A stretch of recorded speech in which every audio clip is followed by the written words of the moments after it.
US military has admitted that at least 8 of their soldiers have been accidentally killed by their own side. 7 Marines died when their vehicle was hit by a missile. The 8th was killed by a cluster bomb. An American general confirmed that 7 Marines who died in the battlefield were killed by fire from their own side. They were in a light armoured vehicle hit by a missile during a clash on the border. The fighting was well to the west of and separate from the battle for Hafshi.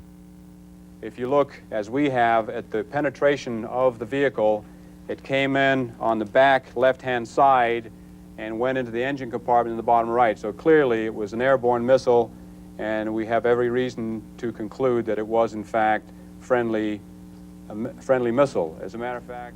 Such is the Allied air dominance that accidents continue to be a major source of death on their side.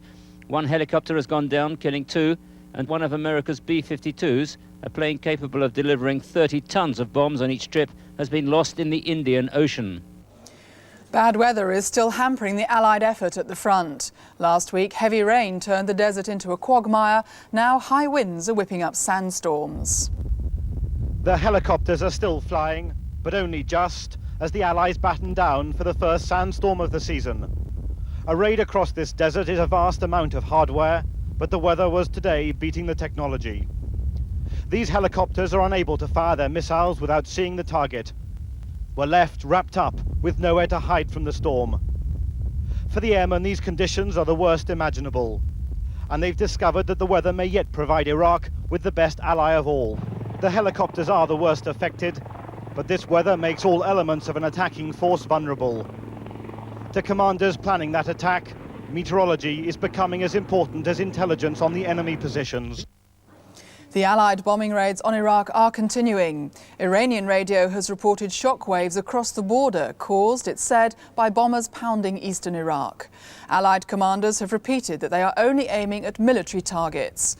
But the Iraqi authorities have again taken reporters to areas of civilian bomb damage. As the barrage continues, life is getting harder for the population.